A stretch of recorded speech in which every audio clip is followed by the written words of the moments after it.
Good morning standard 5 students. Today in this class we will discuss about question number F, G and H. So let us start with short question answer F in this class.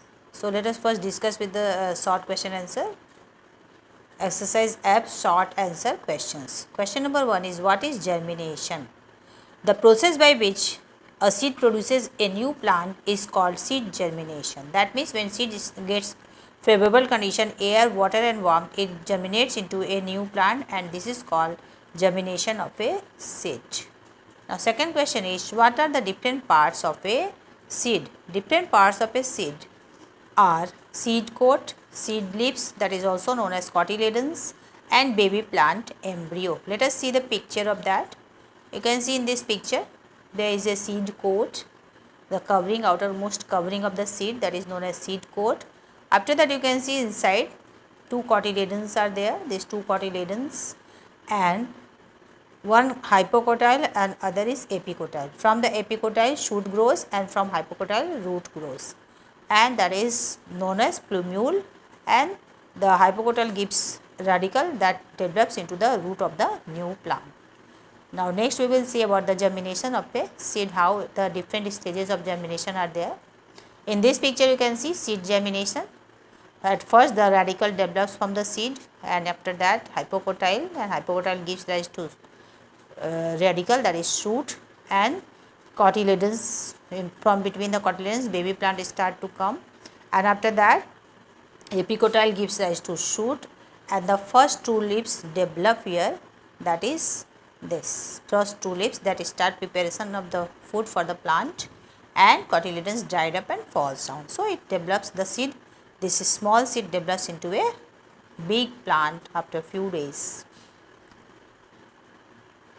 Now next, question number 3.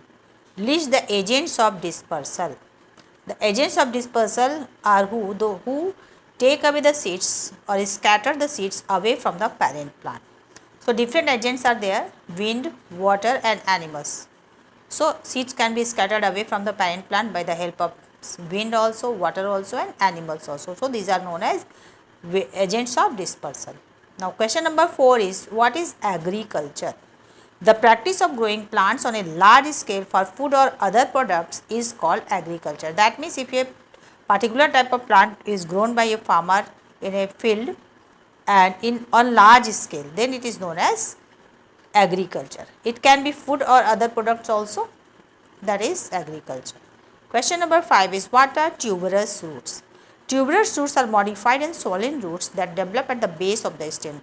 Some roots modify and they become swollen and they store food. These roots are called tuberous roots, like sweet potato, dahlia, etc. You can see in this picture new plants from roots. New plants can be grown from some roots like carrots, dahlias and sweet potato.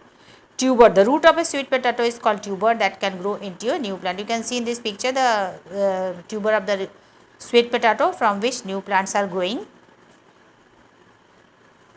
Now exercise Z, long answer questions we will discuss. First question is, what are the different agricultural practices that we need to follow? To grow crops on the field, there are different agricultural practices that we need to follow are plowing the field. Field should be plowed to loosen the soil so that soil can be aerated and microorganisms can grow nicely, and roots also can breathe. Seed also can breathe, seed can get air also.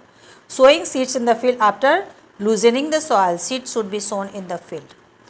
Next is, after sowing the seed, manure should be given to the field so that plants can develop healthy.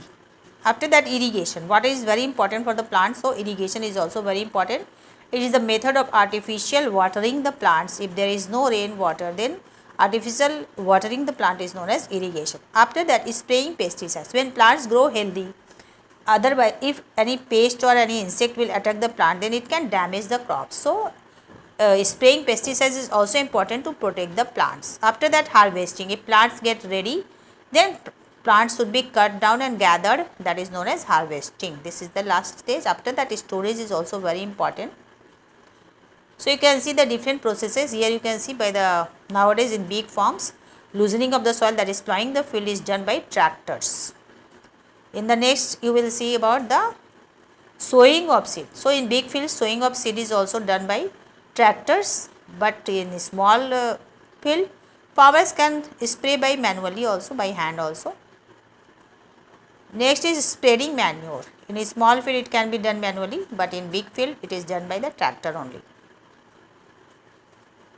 Next is irrigation with the pipes or spraying water also is done by the farmers to give proper water to the plants. Now next, cutting and gathering of the crops, that is harvesting. These are the different agricultural practices that is done to grow crops in our country. Question number 2. How do plants reproduce? Explain. So different methods are there for the reproduction of plants, but most plants reproduce through seeds, we know. Seeds contain the embryo or baby plant which develops into a new plant. So inside between the two cotyledons or between in the cotyledons, you can see there is a baby plant or embryo which gets favorable condition, air, water and warmth, then they germinate and gives rise to a new plant. When a seed gets air, water and warmth, they germinate and give rise to a new plant. But some plants grow from other parts of the plants also. This is known as vegetative propagation. That means besides seeds, plant can grow from the different vegetative parts of the plant also. That's why this reproduction is known as vegetative propagation. The resulting plants are called clones that develop from the other parts of the plants than the seed. They are exactly like their parents. You can see the seed germination. With the seed we can grow new plants. When seed gets favorable condition, they grow into a new plant, that is known as seed germination. Reproduction from stem.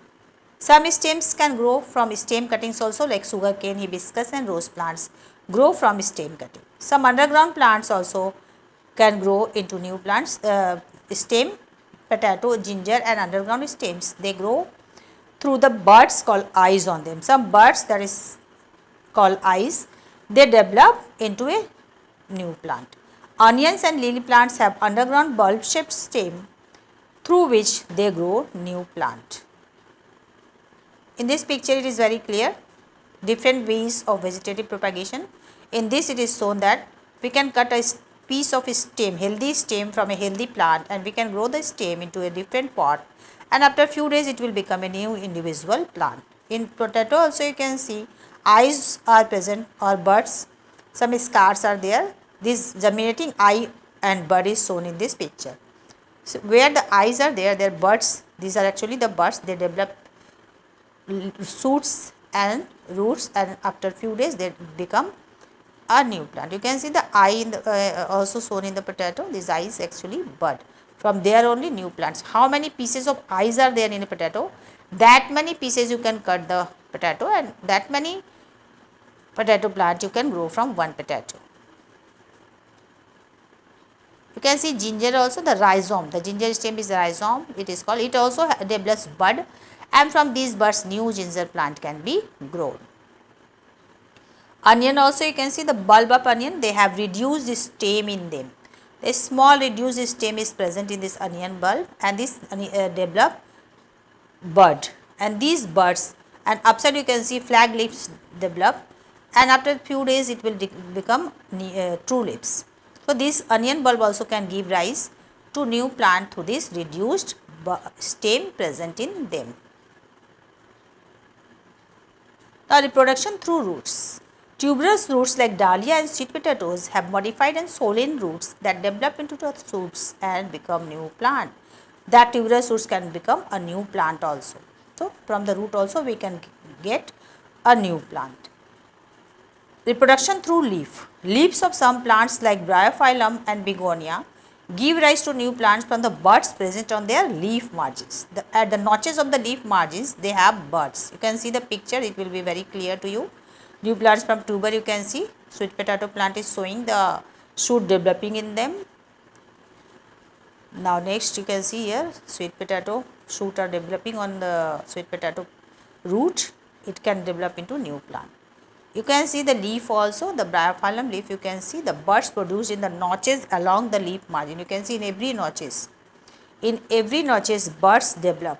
When these buds fall down into the detached from the leaf and fall into the ground and they get favorable condition, they can develop into a new plant. that is bryophylla.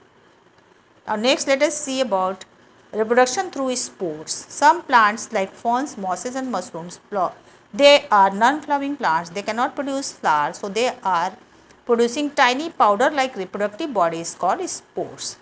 In place of flowers they produce spores. New plants grow from these spores. In this you can see the spore is stored in the case that is known as sporangium, and so many spores are present in them. When the spores get favorable condition, they can also develop into a new plant. Now question number 3, what are the different ways in which plant can reproduce? So we will see that plant reproduction is a process by which plants generate new individuals or offspring. Like other living things, plants also generate new individuals or offspring to maintain its species on the earth. Most plants reproduce through seeds, but some plants grow from other parts of the plants also. This is known as vegetative propagation. The resulting plant are clones and they are exactly same like their parents. Some plants can reproduce from a cutting of the parts of the plant that is placed in water or moist soil. Some plants can reproduce through roots, leaves, stems or spores. So these are the different ways by which plant can reproduce. Now exercise G, horse question answer. 1. Why do plants grow better in soil than in sand? We know that plants grow mostly in the soil. Sand generally have less fertility than soil with more silt and clay, but so require more fertilizers. Sand requires more fertilizers to produce healthy crops, but soil is already fertile. Sand also holds less water for plants than soil. The water holding capacity of the sand is also very low because it is very much porous. So plants grow better in soil than in sand. Question number 2. Why should seeds be scattered far away from the mother plant? The answer is dispersal of seeds. That means scattering of the seeds away from the mother plant is very important for the survival of the plant species. If plants grow too closely together, they have to compete for light, water, nutrients from the soil, because all the seeds will fall at the same place. Then what will happen? They will not get proper air, water and sunlight, and they will compete, they will fight with each other for getting water, light and nutrients from the same piece of soil. Seed dispersal allows plants to spread out from a wide area and avoid competing with one another for the same resources. If seeds will go far away from each other and at different places, they will all get air, water and nutrients properly and they will grow healthy. That's why scattering of the seeds away from the mother plant is very important. So thank you students. We will meet in the next class again. Thank you all of you.